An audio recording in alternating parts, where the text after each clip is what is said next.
Pemirsa, sosok Imade Sukarena berperan sentral bagi pembangunan di Kabupaten Karangasem dalam kurun 5 tahun terakhir.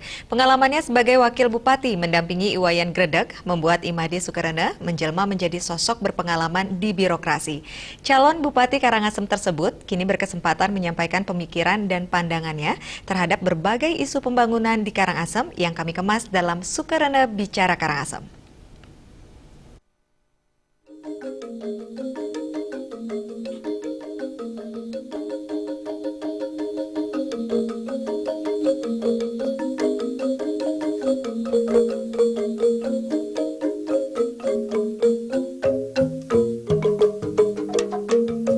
Pembangunan infrastruktur menjadi salah satu hal yang vital dalam mempercepat proses pembangunan maupun pertumbuhan ekonomi. Hal ini disadari oleh mantan Wakil Bupati sekaligus calon Bupati Karangasem Imade Sukarena. Pengalaman selama 5 tahun duduk di birokrasi membuat Imade Sukarena paham infrastruktur seperti apa yang dibutuhkan Karangasem agar sentra-sentra kemiskinan bisa segera dientaskan. Wilayah Karangasem yang cukup luas dengan kondisi kering dan kualitas SDM yang masih perlu ditingkatkan, membuat pembangunan infrastruktur khususnya infrastruktur jalan wajib mendapat perhatian.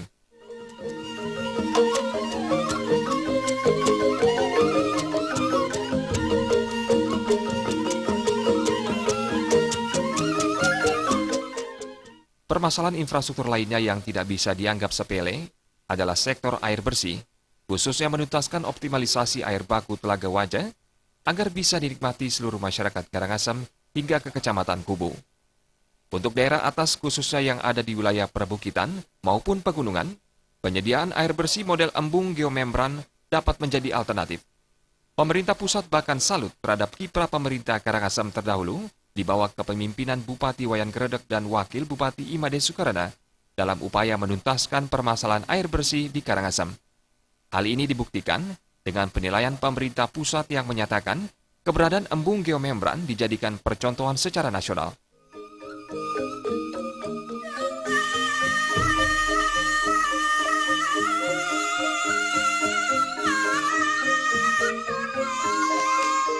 Dalam melakukan optimalisasi sumber air, pemerintah pusat berkehendak membangun waduk raksasa di Karangasem dengan kapasitas 2 juta kubik untuk segala keperluan pengairan.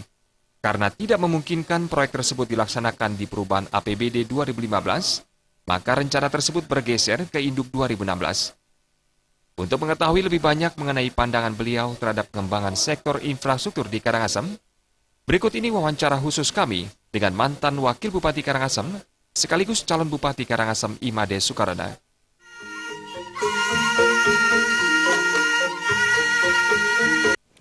Om Swastiastu. Pembangunan infrastruktur merupakan salah satu aspek vital dalam mempercepat proses pembangunan, terlebih di Karangasem. Infrastruktur seperti apa yang harusnya mendapat perhatian lebih dari pemerintah itu sendiri?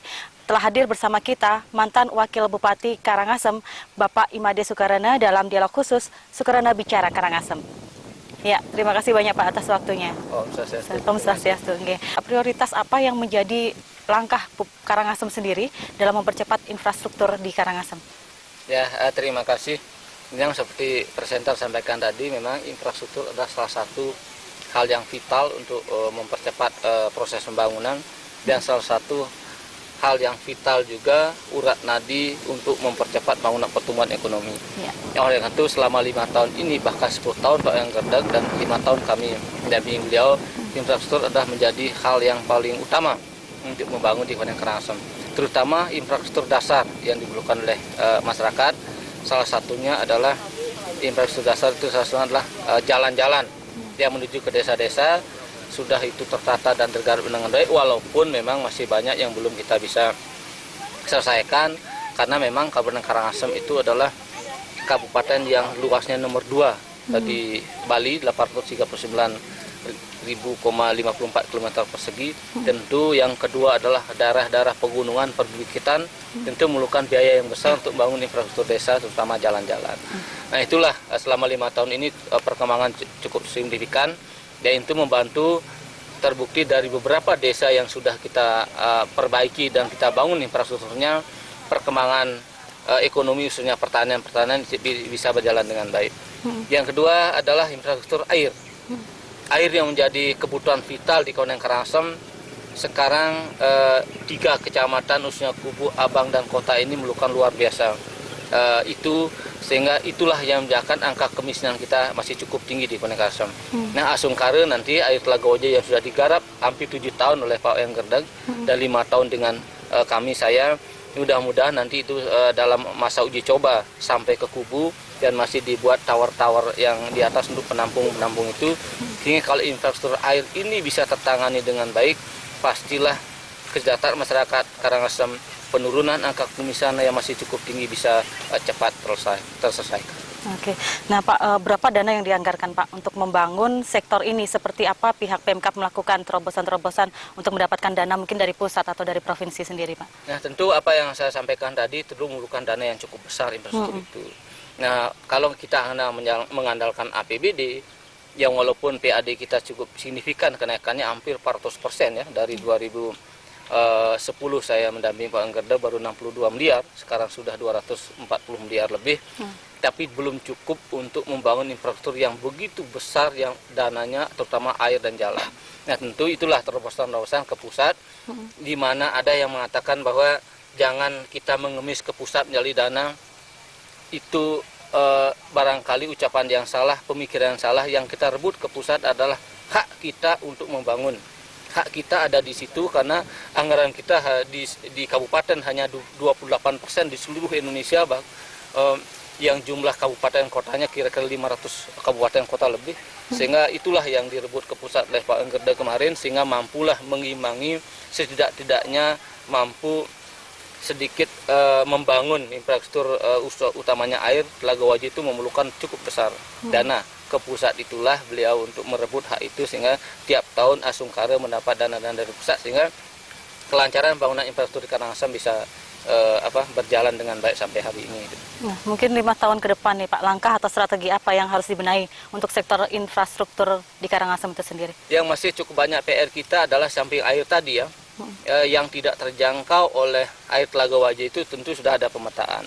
Yang kedua adalah masih banyak jalan-jalan dusun, jalan-jalan desa yang jalan-jalan produksi menuju sentra-sentra pertanian, begitu juga menuju sekolah-sekolah, menuju pasar-pasar masih belum tertangani. Nah, itulah yang menjadi prioritas utama ke depan, supaya bagaimana jalan untuk ke desa, begitu juga listriknya ya, sebagian dari infrastruktur dasar itu bisa tertangani dan terselesaikan, sehingga orang pergi ke sekolah, orang pergi ke pasar, orang pergi ke puskesmas untuk berobat bisa lancar, sehingga transportasi untuk perjalanan itu menuju itu tadi itu bisa berjalan sehingga lebih murah.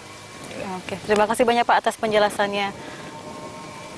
Ya, demikian pemirsa bincang-bincang singkat kita bersama mantan Wakil Bupati Karangasem, Bapak Made Sukarana dalam Sukarana Bicara Karangasem. Semoga perbincangan singkat kita ini bermanfaat untuk Karangasem ke depan lebih maju lagi. Kita tutup dengan Prama Santi. Om Santi Santi Santi Om.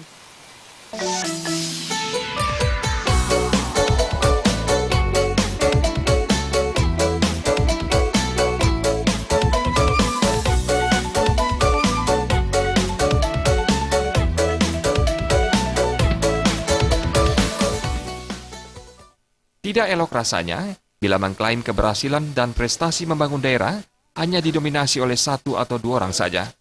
Namun dengan gaya kepemimpinan yang merakyat, ditunjang dengan kepekannya menyerap aspirasi masyarakat, membuat sosok Made Sukarana bukan saja menjadi figur yang tepat untuk memimpin Karangasem ke depan, tapi juga menjadi harapan masyarakat dalam melanjutkan pembangunan Karangasem 5 tahun mendatang.